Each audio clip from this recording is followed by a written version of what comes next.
Ihre Befehle?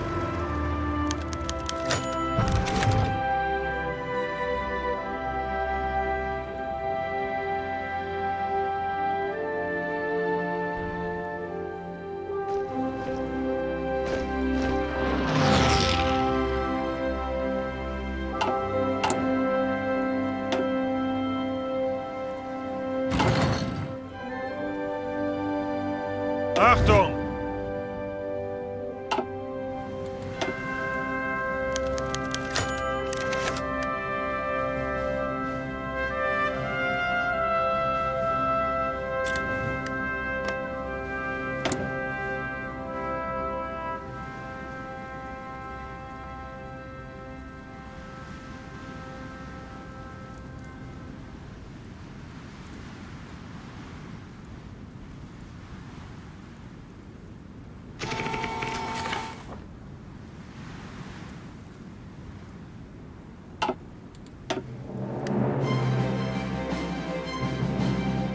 Ihre Befehle!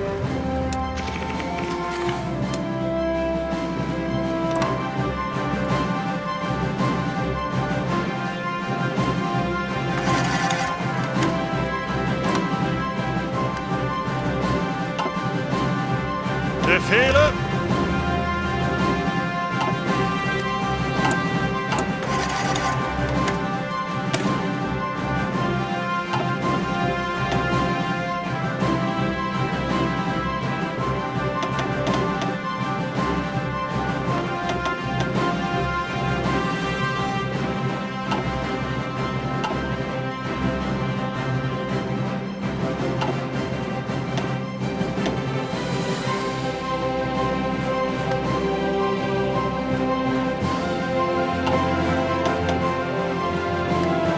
Ihre Befehle!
Ihre Befehle!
Befehle.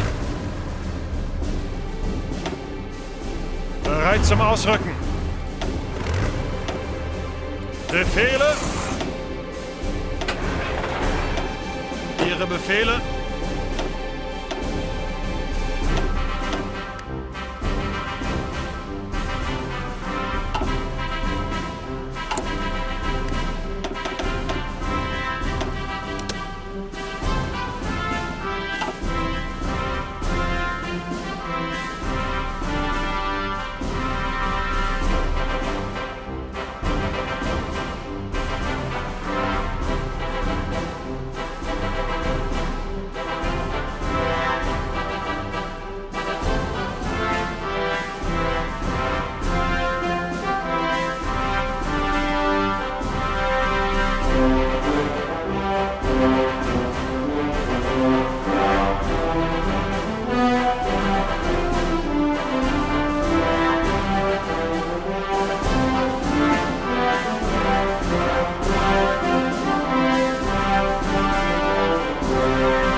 Ihre Befehle!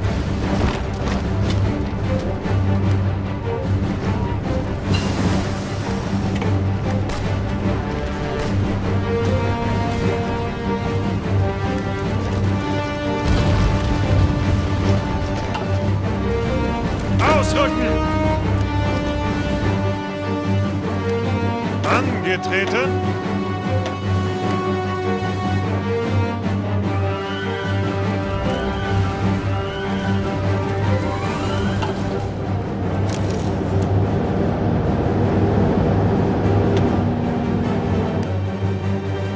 Befehle!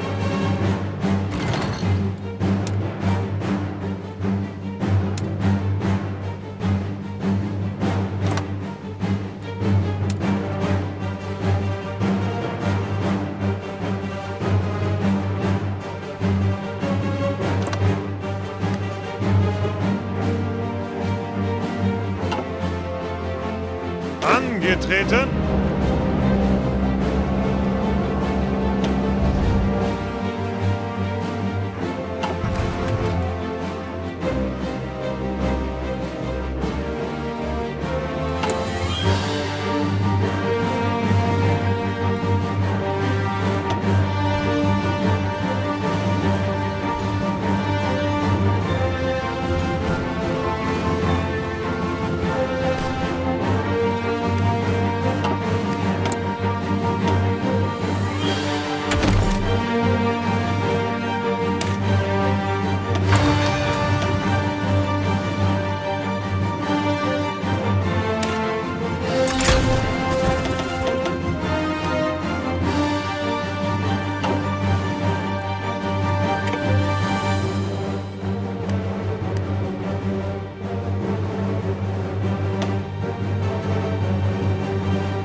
Bereit.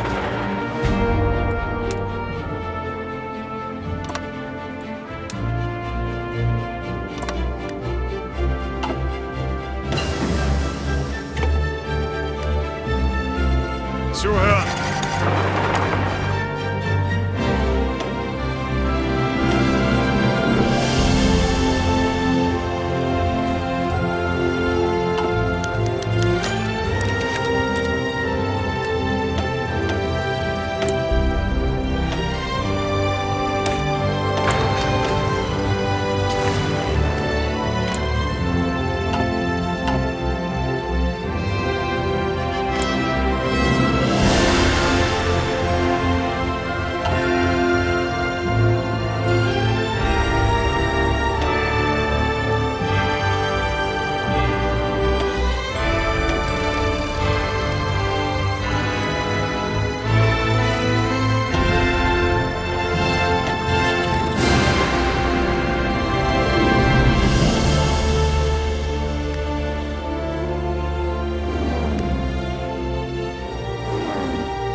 Mr. Speaker, on Friday evening last, I received His Majesty's commission to form a new administration.